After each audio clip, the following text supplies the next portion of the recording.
அஸ்ஸலாமு அலைக்கும், welcome to பெனாஸ் cafe. இன்றைக்கி நம்ம ஒரு ஹெல்த்தியான இட்லி பொடி ரெசிபியாக தான் பார்க்க போகிறோம்.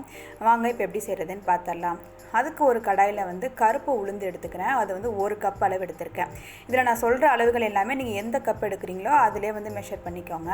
நான் 1 கப் அளவு கருப்பு உளுந்து எடுத்திருக்கேன். தோல் உளுந்து தான் எடுத்திருக்கேன். அது முழு உளுந்தாக இல்லாமல் இந்த மாதிரி உடச்ச உளுந்தாக இருந்தால் நமக்கு செவந்து வர்றது தெரியும். அதுக்காக உடச்ச உளுந்தாக எடுத்துக்கிட்டு நல்லா மீடியம் ஃப்ளேமில் வச்சுட்டு செவக்க வறுத்து எடுத்துக்கணும். நல்லா செவக்க வறுக்கும்போது உங்களுக்கு நல்ல வாசமாகவும் இருக்கும். நம்ம ரொம்ப நாள் வச்சு சாப்பிட்றதுக்கும் நல்லாயிருக்கும். அடுத்து அதை மாற்றி எடுத்துக்கிட்டு அதே கப்பில் கடலைப்பருப்பு எடுத்துக்கிறேன். அதையும் நல்லா செவக்க வறுத்துக்கணும். நம்ம உளுந்து கடலைப்பருப்பு ரெண்டுமே சம அளவாக இருக்கணும். அப்போ தான் உங்களுக்கு இட்லி பொடி நல்லா மொறுமொறுப்பாக இருக்கும். இது கூட 1 டீஸ்பூன் மட்டும் சீரகம் சேர்த்துக்கிறேன் செரிமானத்துக்காக. இது உங்களுக்கு தேவையில்லைன்னா நீங்கள் ஸ்கிப் பண்ணிக்கலாம். இதெல்லாம் சேர்த்துட்டு நல்லா செவக்க வறுத்து எடுத்துக்கணும். இது நல்லா வறுத்து வந்ததுக்கப்புறம் இதையும் ஒரு பிளேட்டில் மாற்றி எடுத்து வச்சுக்கலாம். உடனே மாற்றிடுங்க. அதிலே வச்சிட்டிங்கனாக்கா உங்கள் கடாய் சூட்லேயே கருகிரும். ஸோ இது வறுத்துட்டு நான் மாற்றி எடுத்துக்கிறேன். அடுத்து நம்ம எந்த கப்பில் எடுத்தோமோ அந்த கப்பில் 1/4 கப் அளவு நம்ம சாப்பாட்டு அரிசி புழுங்கல் அரிசி இருக்கு இல்லையா, அதை எடுத்துக்கிறேன். நீங்கள் இட்லி அரிசி எடுக்கிறதுனால எடுத்துக்கலாம். நான் இன்றைக்கி புழுங்கல் அரிசி தான் எடுத்திருக்கேன். அது கொஞ்சம் நல்லா பொரிஞ்சு வந்ததுக்கப்புறம் நம்ம எந்த கப் எடுத்தோமோ அந்த கப்பில் 1/2 கப் அளவு வெள்ளை எள் எடுத்திருக்கேன். உங்கள்கிட்ட கருப்பு எள் இருந்துச்சுன்னா நீங்கள் அதை எடுத்துக்கலாம். என்கிட்ட இன்றைக்கி வெள்ளை எள் தான் இருந்துச்சு, ஸோ அதையே எடுத்துக்கிட்டேன்.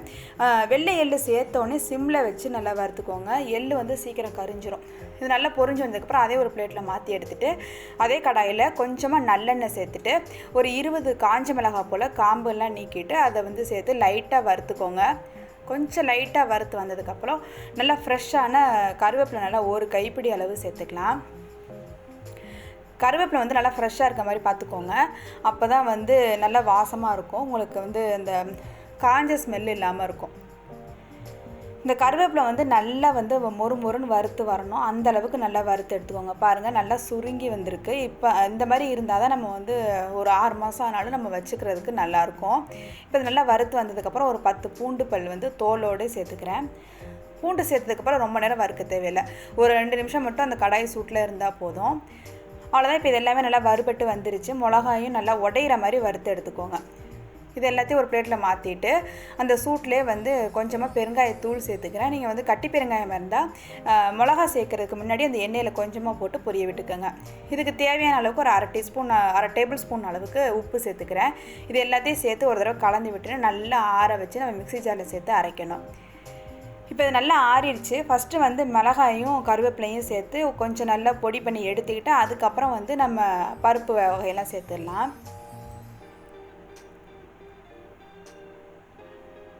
இப்போ நான் ஒரு தடவை நல்லா பொடி பண்ணி எடுத்துக்கிட்டேன். ஓரளவுக்கு அரைப்பட்டு வந்திருக்கு பாருங்கள். இதுக்கப்புறம் தான் நம்ம இந்த பருப்பெல்லாம் சேர்க்கணும். மிளகா கருவேப்பிலையோடு நம்ம ஒன்றா சேர்த்தோம்னாக்கா பருப்பு சீக்கிரம் அரைப்பட்டுரும், மிளகா நிற்கும். அதனால் அதை ஒரு தடவை அரைச்சி எடுத்துக்கிட்டு அதுக்கப்புறம் நம்ம பருப்பெல்லாம் கொஞ்சம் கொஞ்சமாக சேர்த்து அரைச்சி எடுத்துக்கலாம்.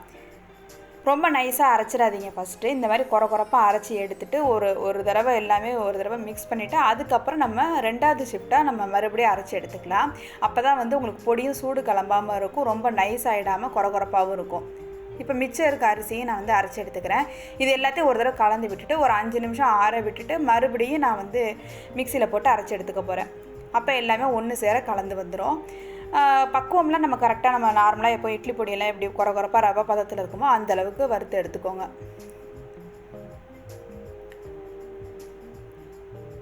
இப்போ ஆற வச்சுட்டு மறுபடியும் நான் இதை சேர்த்து ஒரு தடவை அரைச்சி எடுத்துக்க போகிறேன். இட்லி பொடி சூப்பராக ரெடி ஆயிடுச்சு. அவ்வளோதான். பாருங்கள், நல்லா சூப்பராக இருக்குது. இது நல்லா 1 கிலோ அளவுக்கு எனக்கு கிடச்சிருக்கு. இது ஃப்ரிட்ஜில் வச்சு 6 மாதம் அளவு கூட நம்ம ஸ்டோர் பண்ணி எடுத்துக்கலாம். வெளியில் வச்சோன்னா 3 மாதம் அளவுக்கு வச்சுக்கலாம்.